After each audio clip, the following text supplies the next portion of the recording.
Today's summit is not just a platform for discussion, it is an invitation to rethink the way we approach finance, sustainability, technology, and societal transformation, both here in Nigeria, in West Africa, and across Africa. Rand Merchant Bank's Think Summit, the first in West Africa, brought key stakeholders together in Lagos to explore a future reimagined. Hello and welcome to this episode of Focus On, where I'll be giving you highlights of discussions at the event that champions rethinking the way Africa approaches finance, sustainability, technology, and societal transformation. I'm Akin Obakeye.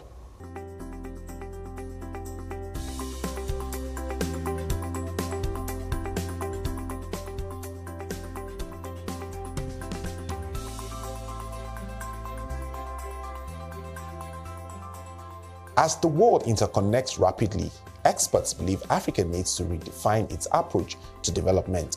The RMB Think Summit was a fusion of global visionaries and top leaders who believe Africa's transformation should go beyond boundaries and embrace innovation.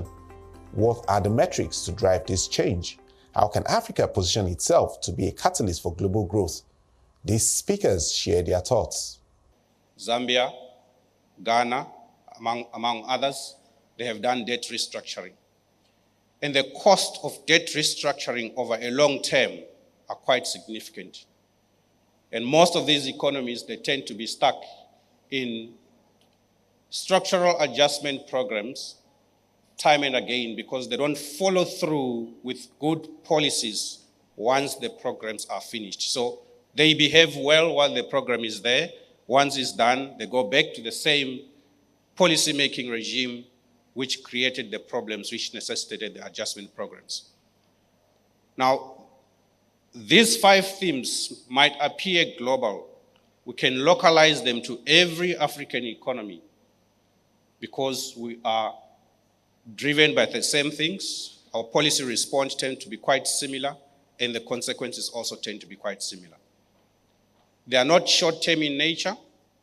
They are quite long-term and structural, which means we have to respond, at least first to recognize them, and secondly, to respond to these structural changes in a way that makes our economies more competitive.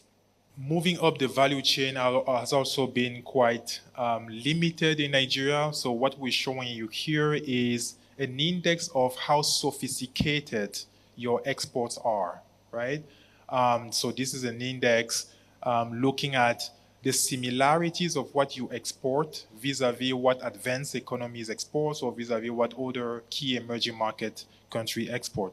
So again, little progress over the past 2 decades, and on average, Nigeria is pretty low in terms of export sophistication compared to countries like a region like East Asia, Europe, even the Middle East. So again, this constant issue of not seizing the opportunity of integrating into global value chain, moving up the value chain, sophisticating the exports, reducing export concentration. Those are all things that matter for productivity, and productivity is ultimately the main source of durable growth, right? You cannot have an accelerated growth momentum. You cannot have protracted growth if you don't, lift productivity up. For every challenge and every problem that we're trying to address in countries like Nigeria or the entire continent, these challenges have serious implications for them. But I think we must not focus on them. We have to also look inward, because with every crisis is an opportunity for nations to rise. And I think there's a unique opportunity for Africa in the current global crisis that we must pay attention to. Again, if you follow the continent closely, over 60% of our people are under the age of 30. In Nigeria, the average age is 17.5. Our population, which is at about 230 million, is adding 5 million people every year. I'm sure many people don't think about this. We had 5 million new people every year as a country. So you can imagine where we're going to be in a few years. Many people see this as a challenge, but the truth is that it's actually a unique opportunity, because most of the leading countries in the world have aging population and they're not giving birth to kids, which means they do not have the workforce to actually power their future. So the future of global workforce is in Africa. Importantly, there has to be policy consistency and all that. We have seen the government move in terms of envisioning driving a $1 trillion economy. Of course, one thing that Nigeria and Africa is blessed with is a huge human resources. So it's about ensuring that we have position for the whatever development that is to come. Of course, when you talk about Africa also, there is huge natural resources which are yet untapped. And of course, also, when you also think about the fact that with respect to Africa, all right, there is still a limitation in terms of movement within Africa. So as we begin to actually unlock all that, of course, the potential for Nigeria and for Africa begins to expand. That's what would drive the FDI. For investors to do business in Africa, these experts believe being on the ground is crucial to understanding the market, the kind of value to add, from sustainability to technology and the solutions they offer. We look at kind of the large global sustainable finance market. I mean, it's a big market. So about $1.8 trillion, and that was in 2021. In Africa, we're a very small percentage of that. We're probably about 0.5% of that. So it's a very, very small portion of that, but it's growing. I think we've seen globally, you know, this has been going for the last 10 years. Within Africa, it's been over the last 3 years that we've catalyzed this market. I think there's significant upside. The compound annual growth rate is well over 50% on the continent. And we're seeing a lot of innovation around products. So when we first introduced certain products to the market in Africa, like green bonds, social bonds, sustainability-linked bonds, I was involved in structuring all of those. The investors were unaware of what the product was. They had to be educated around the product. Now what we're seeing is the products, they're very aware of the products. They ask the right questions. In fact, a lot of them will phone up and ask, when are you bringing in the next green bond to market? When are you bringing in the next social bond to market? So there's almost a demand-supply imbalance. There's too much demand and not enough supply of some of these sustainable finance instruments. I think where we see the shift is now productivity within the organization. How do you leverage and unlock organizational knowledge to be able to accelerate business processes?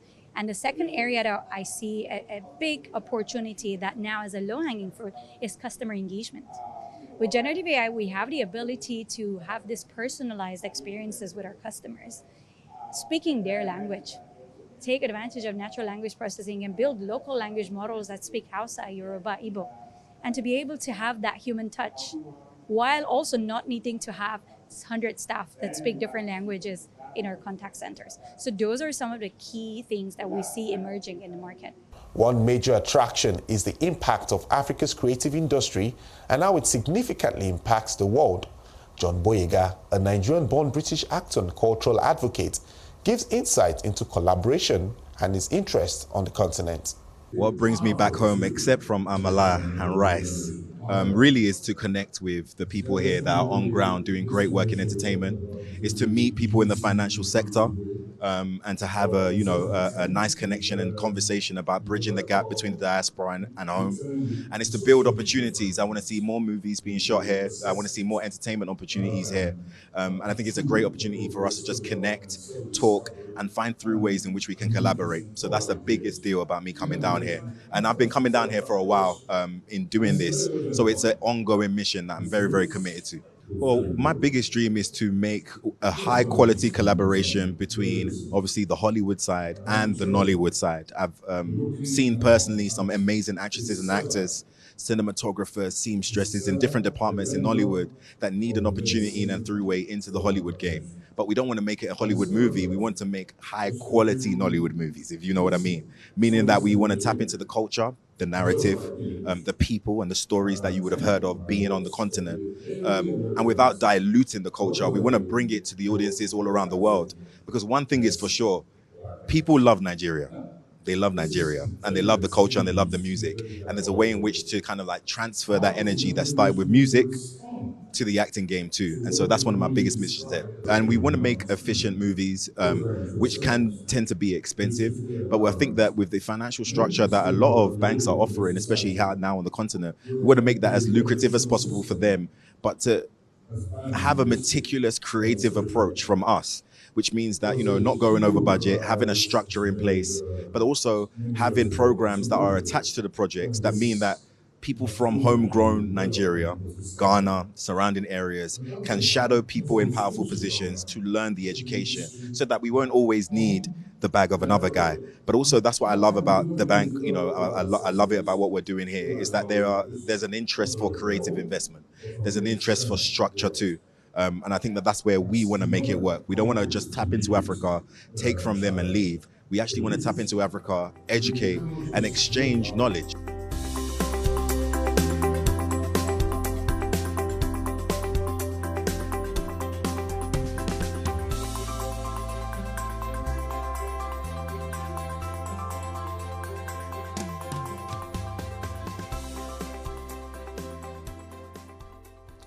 At the core of change, the response of global and domestic actors remain crucial, be it in finance, investment, innovation, or sustainability, among others. But that's all we can take on this episode of Focus On. I'm Akin Obakeye. Bye for now.